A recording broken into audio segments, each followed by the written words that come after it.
Good day, Dr. Munzil. My name is Sean and I'll be narrating throughout this whole assignment project video. First of all, let me introduce to you my fellow group mates.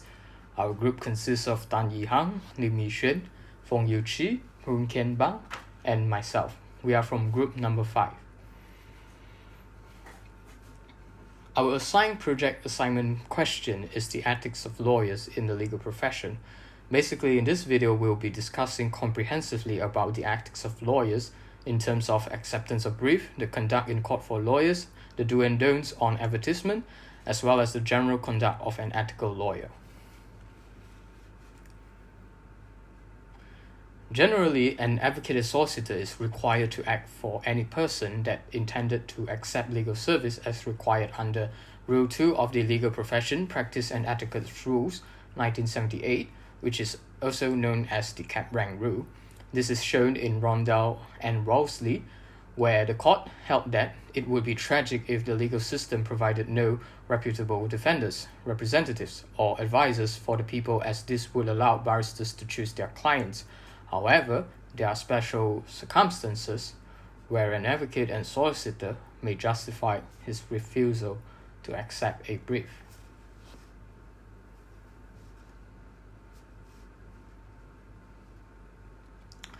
The first exception is under Rule 3 sub A of LPPR, which states that an advocate and solicitor shall not accept a brief if he or would be embarrassed. Rule 3 sub B of LPPR states that an embarrassment occurs where the advocate and solicitor is in possession of confidential information for previously advising another person in regard to the same matter, or where there is some personal relationship between him and a party or a witness in the proceeding. This was illustrated in the case of Ao Sing Moy and Melombong Sendran Berhad, where the court held that an advocate who has advised the other party on the same matter and is in possession of confidential information shall refuse to accept a brief representing one party against the other. Another case to take note is R.S. Mutia and Pembinaan Fiba Sendran Berhad, where it was held that the solicitor cannot act for the managing director, who is her husband, as she had a personal relationship with him. Secondly, Rule 4 of LPPR states that no advocate and solicitor shall accept a brief if he knows or has reason to believe that his own professional conduct is likely to be challenged, while Rule 5 sub A of LPPR states that no advocate and solicitor shall accept a brief if such acceptance makes it difficult for him to maintain his professional independence. This can be seen in the case of Yong and Koh and Wee Hood Tech, where it was held that an advocate and solicitor had failed to discharge their duty as they acted for all three parties, which are the banks, the developers, and the borrowers, and resulted in a conflict of interest. Thirdly, under Rule 6 sub A of LPPR, it states an advocate and solicitor shall not accept any brief unless he is reasonably certain of being able to appear and represent the client on the required day.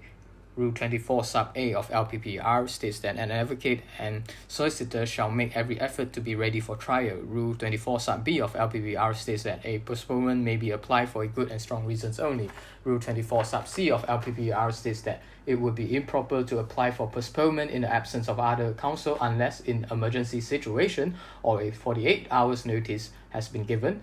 In Tan Pak and Cham Bun San, it was held that it is unprofessional for a solicitor to accept any brief to appear in a case if he reasonably certain he is unable to show up on the trial day.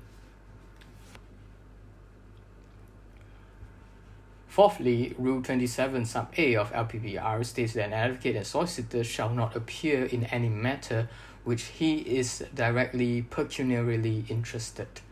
In the case of R.S. Mutia and Pembinaan Fiba Sendran Berhad, it was held that since the solicitor has pecuniary interest in the defendant company, as she was the secretary to the defendant company, thus she should be prohibited from acting for the company. Moving on to the next subtopic, it would be the conduct in court for an ethical lawyer. There are few duties needed to be carried out by a lawyer before a court. Pursuant to Rule 13 of LPPR, an advocate and solicitor shall guard against insulting or annoying questions. This rule required an advocate and solicitor to exercise his own judgment on questions put and not to be used as a channel to put insulting or annoying questions to the witness. Under Rule 14 of LPPR, an advocate and solicitor should not ask the question which may affect the credibility of the witness unless they have reasonable grounds for thinking that the imputation is well-founded or true, and they should not ask the question relate to matters which are so remote in time as stated in Rule 14 sub B. To put it simple, an advocate and solicitor should not ask irrelevant questions. The example of insulting question is that a professional like you will not make such a stupid mistakes. Do you agree? To further illustrate, in Nahar Singh against Pang Hon Chin, when the witness characters and credibility was being attacked, he has the opportunity to exculpate himself. Pursuant to Section 151 and 152 of Evidence Act, the court has the discretion to forbid any questions or inquiry which may be regarded as indecent or scandalous. In the case of R against Choi Moon Sai, the court held that the court should forbid any question which appears to be intended to insult or annoy and which is needlessly offensive in form. Then there shall be no deception on court. Pursuant to Rule 17 and Rule 18 of LPPR, an advocate and solicitor shall not practice any deception on a court, and the counsel should act with candor, courtesy, and fairness towards the court and also towards other advocate and solicitor. As a court officer, an advocate and solicitor owe the court a duty. In the case of Chia Cheng Hock against PP, the accused was charged for misleading the court where he concealed a document which affects the credibility of a witness in a civil suit. Due to the concealment of the said document, the trial judge was misled on the credibility of the witness. In the case of Gleb Sugar Refining Co., Lord Chancellor had emphasized on the duty of counsel to draw the attention of the court and not to withhold any authorities or propositions of law even though it is against him. In the case of Re JLP Harris, an advocate and solicitor, the counsel had deliberately prevented a prosecution witness from appearing in the court, and upon inquiry, the disciplinary committee had found him guilty for improper conduct. An advocate and solicitor has the duty to their clients.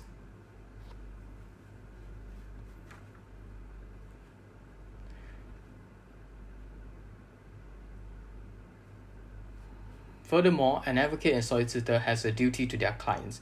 Rule 25 of LPPR required an advocate and solicitor to disclose all circumstances of his relationship to the parties, the clients, and any interests in connection with the controversy which might affect the client in the selection of counsel. It is clear that the issue of conflict of interest must be prevented.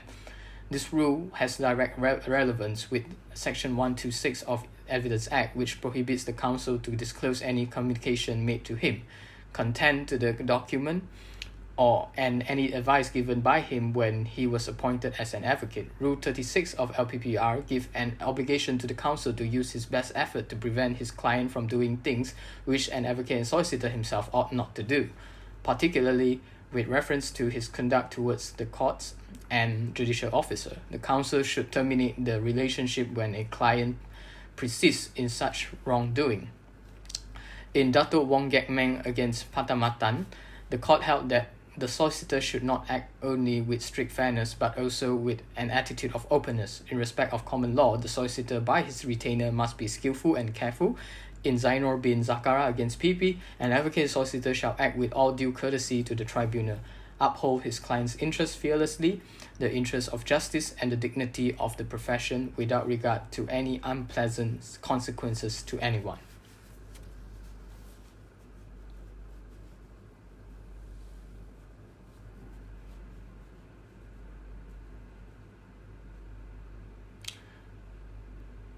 Moreover, there are ethics of lawyers in the aspect of advertisement for either their law firm or their own self as an advocate and solicitor. The Legal Profession Practice and Etiquette Rules and the Legal Profession Publicity Rules 2001 lays down the provision in which it governs and regulates the ethics in the aspects of advertisement and marketing activities in legal profession. Unlike other professions, Malaysian Bar Council expressly prohibits advertising activities of legal services from its members.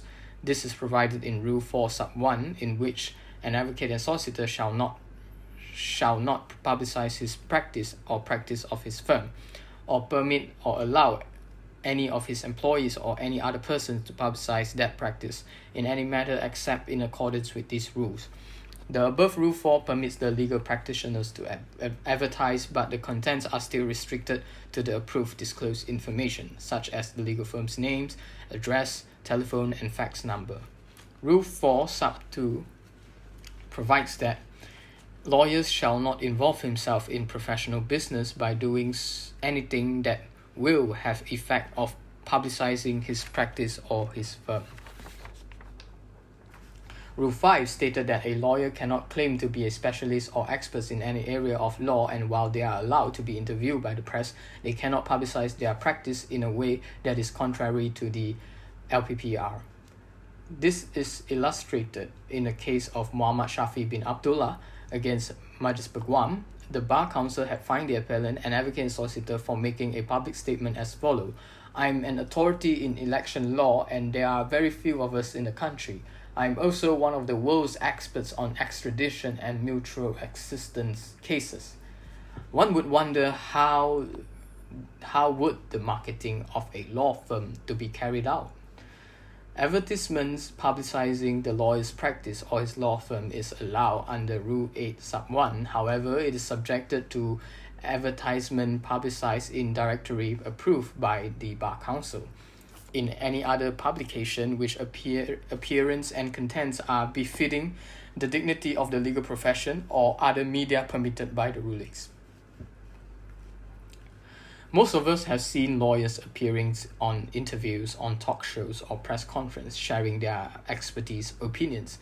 Is these actions considered as unethical? In order to answer this question, we may refer to Rule 15, in which it provided that lawyers are allowed to be interviewed with his consent. However, the interview shall not in any way give rise to an inference that he is publicizing his practice. Rule 15 sub 2 further provided that during an interview by the press, radio, television, or any media, interviews pertaining the lawyer's law firms or his practice shall not be publicized. Furthermore, Rule 21 provided that publicity made through electronic media, for example, such as the social network, must be done in accordance with the Bar Council rules, and the information publicized must not pertain to the lawyer's law firm.